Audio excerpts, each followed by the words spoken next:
My name is Renee Harmon. I am 35 years old. And the day my family stood in my living room doorway and saw for the first time who my husband really was, the man they had called poor, beneath me. A mistake was the day my mother sat down on my front steps and cried in a way I had never seen her cry before. Not from happiness exactly. From something harder than that. From the specific weight of realizing how wrong you have been for a very long time about something that mattered completely. My husband, Daniel, did not say I told you so. He is not that kind of man. He opened the door wider and said, "Come in." And he meant it. That is the kind of man they called a mistake. If you are new here, please subscribe right now. Drop your country and local time in the comments. I read every single one. Now let me take you back to where this started. I grew up in Charlotte, North Carolina, in a family that measured people by what they had rather than who they were. Not in a dramatic way. Not openly. It was quieter than that. It lived in the way my mother talked about other families at dinner. In the way my father evaluated every man I ever dated by asking within the first 5 minutes what he did for a living. In the way success was defined not by character or contentment, but by the specific visible markers of money, the neighborhood, the car, the title on the business. I absorbed this the way children absorb everything. Their parents believe completely. And without question until the moment something cracks it open. My father was a corporate attorney. My mother ran a successful interior design business. We lived in a large house in a good neighborhood, and I went to a private school and wore the right clothes and said the right things and understood from a very young age that appearances in our family were not optional. I have one sibling, my older brother, Garrett. He married a woman from a wealthy Charleston family when he was 28. My parents threw them an engagement party that cost more than some people's weddings. Garrett was the blueprint. He had done everything correctly and in the right order and at the right time. I loved my family. I want to be honest about that. I did not grow up feeling unloved. I grew up feeling that love in my family came with a framework. And as long as you operated inside that framework, everything was warm and present and good. I was 26 when I stepped outside the framework. I met Daniel at a coffee shop in downtown Charlotte on a Tuesday afternoon in October. I was working on a client presentation at a corner table. He sat down 2 tables away with a library book and a thermos he had brought from home because, as I would learn later, he thought coffee shop prices were unreasonable for what you got. He was not what my family would have called impressive on paper. He was 29 years old. He had grown up in a small town in rural North Carolina. His father had been a mechanic. His mother had worked at a grocery store. He had put himself through a state university studying civil engineering, graduated with significant loan debt, and was working as a junior engineer at a mid-infrastructure firm. He drove a 2009 Honda Civic with a dent in the rear bumper that he had never bothered to fix because the car still ran perfectly, and cosmetic repairs seemed like a poor use of money. Was the most genuinely interesting person I had spoken to in years. We talked for 3 hours that first afternoon. About books, about cities, about the infrastructure of places, how roads and bridges and water systems are the skeleton everything else is built on, and nobody thinks about them until something breaks. He talked about his work with a quiet enthusiasm that had nothing to do with status and everything to do with genuine passion for what he was doing. I drove home that evening thinking about the conversation in a way I had not thought about a conversation in a long time. We dated for 8 months. Before I introduced him to my family, I knew what was coming. I prepared Daniel as honestly as I could. I told him my family had certain expectations, that they would ask questions that felt like evaluations, that he should not take it personally because it was not personal. It was just the way they had always operated. Daniel listened to all of this and then said, "Renee, I am who I am. If that is not what they are looking for, I would rather they know that now than pretend otherwise." That was the moment I knew I was going to marry him. I did not say it out loud, but I knew. The dinner was at my parents' house on a Saturday evening in April. My mother had cooked. The table was set the way she set it, for important occasions, the good china, the cloth napkins, the candles. Daniel wore his nicest clothes. He brought a bottle of wine he had researched carefully.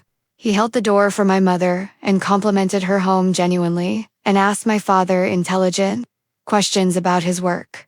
My parents were polite, professionally polite. The kind of polite that is actually a form of distance.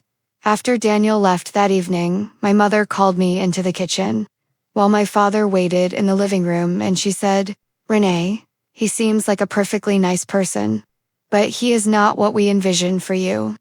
I asked her what she meant. She said, "His background, his position, the trajectory. You have worked hard to build a certain kind of life, and we want someone who matches that, who can contribute to it, who comes from somewhere." Comes from somewhere.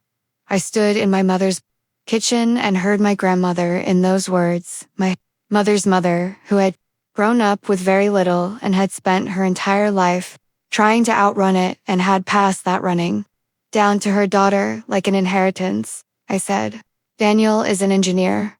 Mom, he has a career. He is building something." She said, "Building something is not the same as having something." I went home that night and told Daniel what she had said. He was quiet for a moment. Then he said, "She is not wrong that I do not have much right now. She is wrong about what that means." My father's assessment came 3 days later in a phone call. He was more direct than my mother. He said Daniel seemed like a decent enough young man, but that he was concerned about long-term compatibility, that people from different financial backgrounds often struggled, that he had seen it in his legal work. Marriages that started with good intentions, but collapsed under the weight of different relationships with money. I listened to everything he said. Then I said, "Dad, are you telling me not to see him?" A pause. "I am telling you to think carefully." "I have," I said. "I have thought very carefully, and I am going to keep seeing him." Another pause. "I hope you know what you are doing," he said. "I do," I said. We got engaged 14 months later. I told my parents over dinner at their house. My mother's face did something complicated that she quickly arranged into something more neutral.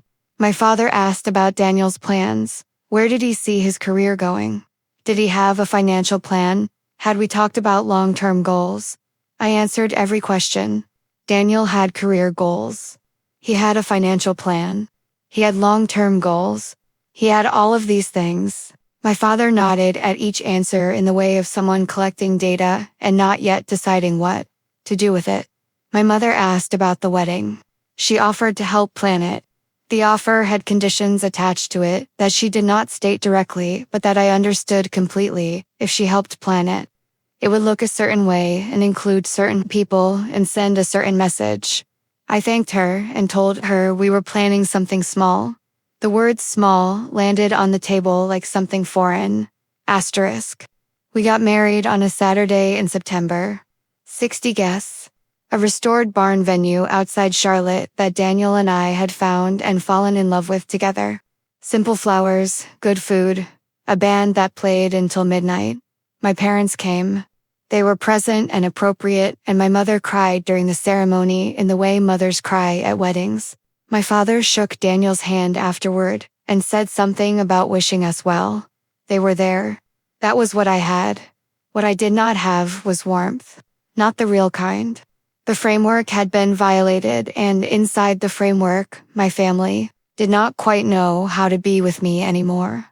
The years that followed were careful and distant in a way that is hard to describe to people who have not experienced it. Holiday dinners where conversations stayed on surfaces. Phone calls that were regular but never quite real. A relationship held together by the form of itself, without much of the substance, Daniel noticed. He never complained about it. He was unfailingly respectful to my parents at every gathering. He remembered my father's stories and asked follow-up questions at the next dinner. He brought my mother flowers on her birthday without being asked. They were polite back. Still professionally polite. still distant. Meanwhile, Daniel's career was doing what careers do. When the person inside them is genuinely talented and willing to work. Within 2 years, he was a senior engineer. Within 4 years, he was managing projects. Within 6 years, he had been recruited by one of the largest infrastructure development firms in the Southeast to lead a division overseeing bridge and highway projects across 3 states. The salary that came with that position was more than my father had earned at the peak of his legal career. We bought a house, not a showy house. A house we loved in a neighborhood we chose because of the trees and the quiet, and the proximity to good schools for the children we were starting to talk about. I did not tell my parents about the promotion. I told my mother we had bought a house and she asked what neighborhood, and I told her, and she was quiet for a moment in a way that told me she was recalibrating something. Came to see the house 8 months after we moved in. My mother had asked 3 times. I had delayed because I needed to be ready for whatever the visit would bring. Daniel told me to stop preparing and just let it happen. Renee, he said, whatever they think when they walk in, let them think it. We did not build this for them. He was right. We had not. They arrived on a Sunday afternoon in November. My father drove. My mother was in the passenger seat in her good coat. They stood in the driveway and looked at the house for a moment before coming to the door. I opened it before they could knock. My mother stepped inside and stopped. The house was not a mansion, but it was beautiful in the way of something chosen carefully and lived in with intention. The ceilings were high. The light was good. The rooms were filled with things we had picked together, books, art, pieces of furniture that had stories attached to them. My mother moved through the main rooms slowly. She asked questions about the renovation we had done to the kitchen. She touched the counter. She looked out the back at the garden Daniel had been building for 2 years, slowly, weekends and early mornings. Learning as he went, my father found Daniel in the study where Daniel had been working when they arrived. I heard them talking through the open door. My father's voice asking questions, Daniel's voice answering them. Then my father asking more questions.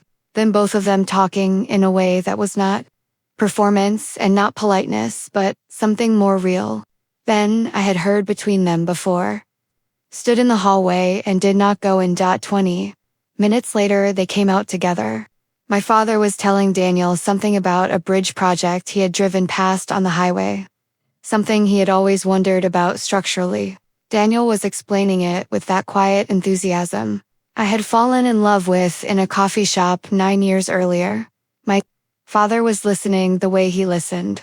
In court when someone said something he had not expected. My mother found me in the kitchen. She stood in the doorway for a moment without speaking. Then she sat down at the kitchen table, our table, the one Daniel and I had found at an estate sale and refinished together over a long weekend. And she looked at her hands. Then she looked at me. Renee, she said, I owe you and Daniel an apology that is long overdue.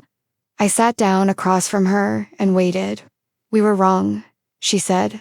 Not about wanting good things for you, but about what good things looked like. We had a picture in our heads, and we held on to that picture, even when what was in front of us was better than the picture. That was our failure. Not yours. She was quiet for a moment. He built this, she said. Not as a question. Just as a recognition. We built it, I said. Together. She nodded slowly. That is what I meant, she said. My father came in from the hallway a few minutes later. He stood beside my mother's chair and put his hand on her shoulder. He looked at me with the expression of someone who has been doing internal accounting for a while and has finally arrived at a figure. Daniel told me about the division he is leading. He said, 3 states, infrastructure at that scale. A pause. I did not know. You did not ask, I said gently. He accepted that. He nodded once. I am asking now, he said. If you will let me. They stayed for dinner. We ordered in Daniel's suggestion. Practical as always. Why cook when good food is available? We sat at that estate sale table for 3 hours and talked in a way We had not talked in 9 years of Sundays and holidays and careful distances. My father asked Daniel real questions. Daniel answered them honestly. My mother asked me about the garden, and I told her Daniel had designed it himself, and she looked at the darkened window in the direction of the garden and said, "He is not what I expected." "No," I said, "he is better." She looked at me for a long moment. Then she said, "Yes, he is." That was 2 years ago. My parents are different with us now. Not completely transformed, people do not work that way, but genuinely different. My father calls Daniel occasionally, not just at family events, but when he drives past a bridge or sees something in the news about infrastructure. My mother has asked Daniel twice for his opinion on structural things in her design work. He gives it freely and she listens. We have a daughter now. She is 14 months old. My mother comes on Tuesday afternoons and sits in the kitchen while I work, and the baby explores the living room floor, and sometimes I hear my mother talking to her in the voice people use when they are completely unguarded.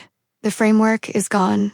What replaced it is something smaller and quieter and more real. I think about what Daniel said the night I told him my family had called him a mistake. He said, "People who measure worth by what someone has rather than who they are will always be surprised eventually. Because things change. Who someone is does not." He was right then. He is still right. And my parents, to their credit, were eventually willing to be surprised. Have you ever loved someone your family did not approve of? Ever had to choose between the person you knew was right and the picture someone else had decided your life should look like? Drop the word worth in the comments if this story reached something real in you. And if you are new here, subscribe. Every week I share stories about family, truth, and the people who turned out to be more than anyone expected. I will see you in the next one. Kayla's Dark Truth.